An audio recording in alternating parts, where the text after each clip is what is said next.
السلام عليكم ورحمة الله وبركاته. ازيكم يا أحلى وأغلى متابعين؟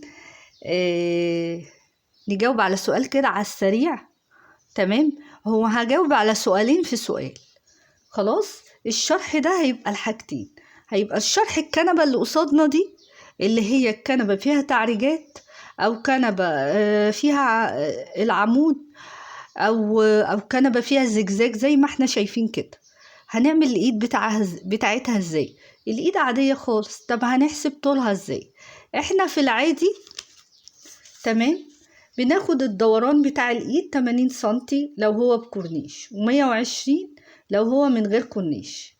تمام، وبنقسم عرض القماش 2 بيدينا 2 ايد، وبرضو ده بيقسم عرض القماش 2 بيدينا 2 ايد. لا، الحسبة دي اللي جاية دي مختلفة شوية.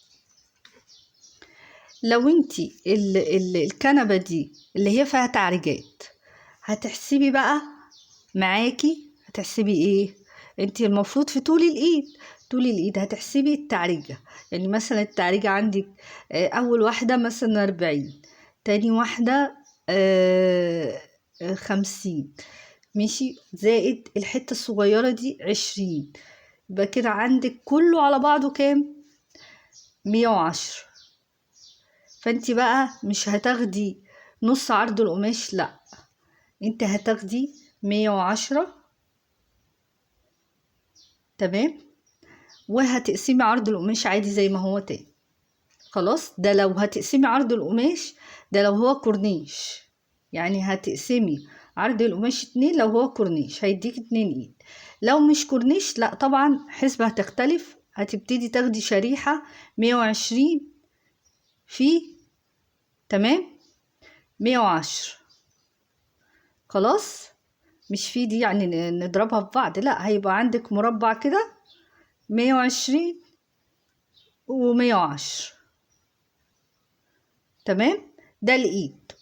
وهتستسلمي نفسك بقى 2 ايد ولا ايد واحدة ولا هي ايه. خلاص كده تمام. من بعد كده هشتغل لكم بالورق والقلم عشان الناس اللي بتقول احسب ازاي. كده احنا حسبناها. نيجي نشتغل. انا عندي دي اهي الايد، سواء بقى كورنيش او من غير كورنيش. ادي الايد بتاعتها، وادي هنطبقها كده وهنبتدي نقفلها. طيب نركبها على الجسم ازاي؟ خلاص، انت الجسم بتاعك اهو، التعريجة عندك في الايد هنا. خلاص، تعريجة في الايد هنا، العمود جاي هنا. فاحنا هنبتدي ادي الشلتة. انت طبعا الشلتة بتاعتك بتبقى 60. هتقيسي كده. طبعا الظهر ده الظهر بيبقى كده. خلاص، الظهر بيبقى كده. خلاص، هتقيسي هنا 60 سنتي بتاعت الشلتة اهي. خلاص، فاحنا كده قسنا 60 سنتي بتوع الشلتة. خلاص، وبتقيسي العمود. يعني مثلا العمود عندك كده مثلا قلنا 40، وتيجي كده 20. يبقى كده هتقصي الحتة دي.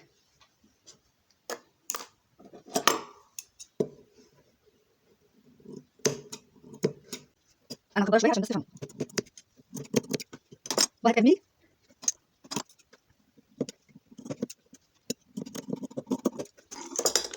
خلاص،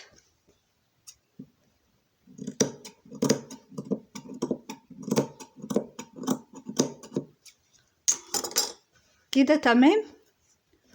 كده خلاص اهي التعريجة بتاعتك اهي.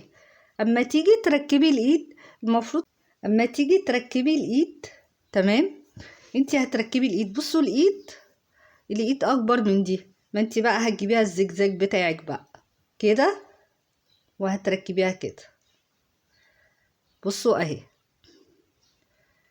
اعملها تاني اهي. بصوا هي المفروض مقفولة. استنوا هعملها لكم.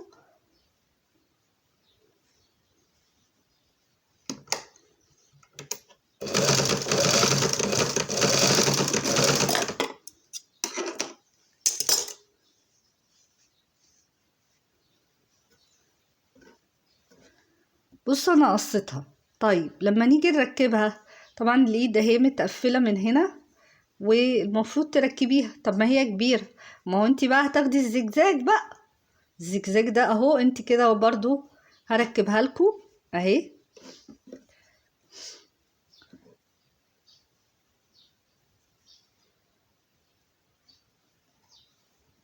ما تيجي تركبي بصوا اهي، هتاخدي اهي والزجزاج هتروحي لفاها كده اهي، وتروحي لفاها كده تاني خلاص، وتروحي مكملة للظهر كده.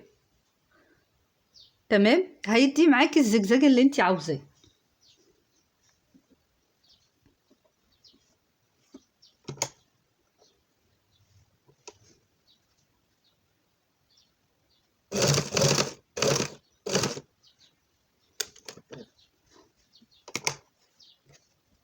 هنعمل الحتة دي كده اهي،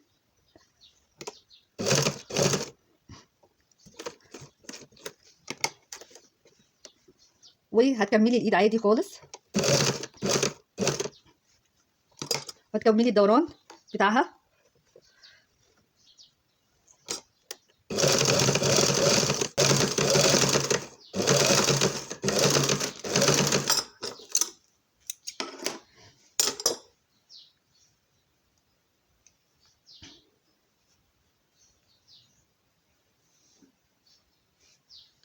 بصوا هنا مش باينة الزجزاج. بصوا هي المفروض اهي، طبعا هي لما تتحط مش باينة قوي يعني، المفروض كنت عملتها لون تاني بس هي مش باينة يعني. بصوا اهي، بصوا استنى اما اقرب قوي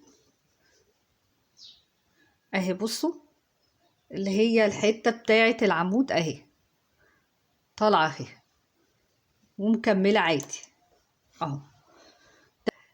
يا رب تكونوا استفدتوا من الفيديو. احب قوي اشوف تعليقاتكم، واحب اشوف ايه الحاجات اللي واقفه معاكم. بعتولي في الكومنتات كل الحاجات اللي واقفه معاكم، وان شاء الله احاول اعملها لكم فيديوهات. والسلام عليكم ورحمه الله وبركاته.